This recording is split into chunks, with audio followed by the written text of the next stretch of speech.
What is wokeism as far as you see it? Because the word kind of sounds like a compliment. It was initially. It was a self-compliment initially. So wokeness came along really in around 2014. And if you're interested, we can talk about why it does around that time, because it's a very interesting thing that I actually think speaks to the moment we're in more broadly. But it was initially used by people, particularly kind of Black Lives Matter and racial activists in America, about themselves. And what they were saying is, we are awakened to certain realizations. Realizations like what they call intersectionality, which is the idea that, different racial and sexual and other groups in society are treated differently. And we're now awake to this. That's what wokeness meant. And now we are aware of these systemic forces that are disadvantaging certain groups. And now we're going to pursue activism that's designed to address, white privilege, male privilege, and all of this other stuff. But very quickly what happened is a lot of people looked at some of the ways these people were behaving and other people around them were behaving and started making fun of it, which is what often happens. And so now the word woke is kind of an insult that's being used to say these people are somewhat detached from reality and they're obsessed about trivial issues that don't actually have much bearing on reality. They're not interested in facts, they're interested in narratives and so on. But if you're asking me what woke culture really is, it's a combination of things. First and foremost, it's the promotion and celebration of victimhood. First and foremost. Then you take that victimhood and you say different groups are differently victimized. Some groups are victimized, so Black people, ethnic minorities, women. And by the way, of course, there's a kernel of truth to all these things, right? Certain groups are disadvantaged in society, or perhaps a better way of saying is, generally speaking, have worse outcomes than others. And that, we can explore why that is in more detail. But what we then do is we build a hierarchy of oppression. Some groups are more oppressed than others, which makes them better, morally superior to others. And there are some other groups that are suspect because they're doing better. So this ideology kind of says the way to work out who is oppressed and who is the oppressor, because if you have the oppressed, you have to have someone who's oppressing them. We can't say, different groups do different in society for all sorts of different reasons. If someone is not doing as well as someone else, that's because they've been oppressed, right? And then you work out this hierarchy, white people are the evil at the top. You throw in some other successful minorities. For example, in the UK and in America, Asians from the Far East, Chinese, Koreans, Japanese, they do very well. Right? So they are now seen as part of the kind of the oppressor groups. That's why in American colleges, for example, they're discriminated against in admissions because they do better than Hispanics and Blacks, right? So it's essentially a way of creating a very, very simplistic and frankly ridiculous way of looking at people, not as individuals, Stephen, Konstantin, but as groups, Black, white, Russian, Jewish, whatever way you want to look at it. And it's this generalized thing. And one of the reasons it's so destructive is it's asking all the wrong questions. It's asking the question of why are people struggling, right? But it doesn't ask it from the right perspective. The real, poverty is the norm. The real question is what creates prosperity? What creates success? What creates successful outcomes for different groups? And if you just focus on, what happened to a certain group 200 years ago, you're really not going to get to the answer of how to uplift people in the present moment. So it's the elevation of victimhood. It's obsession about racial and sexual and gender dynamics. And it's the promotion of a kind of anti-Western, anti-white, anti-male ideology that I believe is very, very dangerous to actually the very great societies that we've created, which are based on the idea that, I have some issues with multiculturalism, but a multiracial society I think is a very healthy thing, provided we are not encouraged to see each other as members of separate and divided tribes. But that is exactly what this ideology does.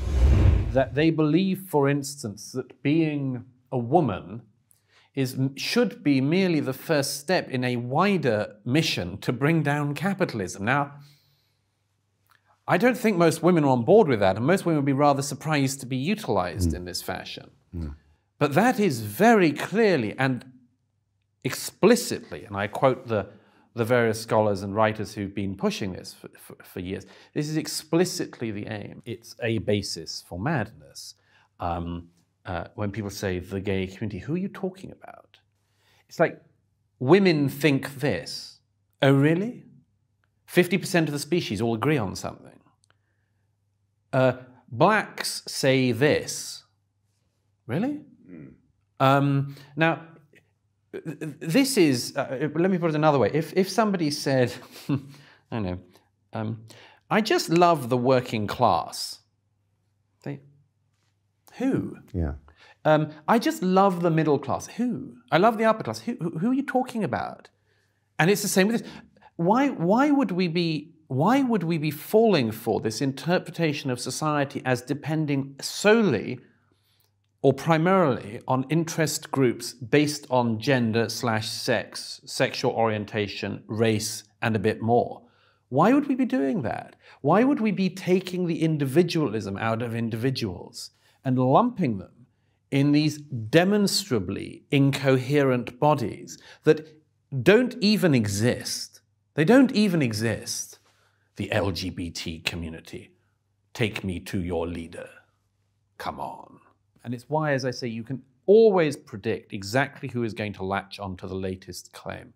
When, for instance, the big bearded man with male genitalia wins the women's weightlifting competition, you can predict with 100% accuracy who is going to say, yeah, what's the problem with that? And the people who are going to say, I'm not sure Clive, the big weightlifter, should be winning the women's category. You can predict it. And the people who say, why have you got a problem with that, bigot, are always the same people who believed in the past that our societies needed to be pulled apart in another fashion. And now they'd like to do it in this fashion. It has this hideous red interior which keeps exposing itself as desiring not a better relationship between ourselves and our environment, but, for instance, the end of capitalism. Yeah. This new morality we're trying to construct relies on us pretending we know about things that we don't know about, trans, and simultaneously demands that we pretend not to know about things that we all knew till yesterday. So the new popular talking point on the American left is that conservatives can't define the word woke, even as they continue to be anti-woke. Here's the one thing I'll admit, okay? There are a lot of Republicans who don't know what they mean when they use this word. But that just gives an opportunity to the left to ridicule Republicans, when what we actually need to do as Republicans is to take the debate to their turf and win. So you don't know what woke means? Here's what it means. I'm going to define it in neutral terms that nobody can deny, okay? Being woke refers to waking up to invisible alleged societal injustices based on genetically inherited attributes: race, sex, and sexual orientation. And further, it creates a hierarchy based on these genetic attributes to say that you're either an oppressor or you're a member of an oppressed class, which creates these invisible relationships that creates a social hierarchy. And what they say is we need to turn that social hierarchy upside down, or at least even it out, by using any means necessary, not just through government, but even through the private sector, even through our schools, and even through our economy itself, including the use of quota systems based on race, gender, and sexual orientation to correct for those alleged societal injustices. That is what it means to be woke. That is what the woke movement is all about.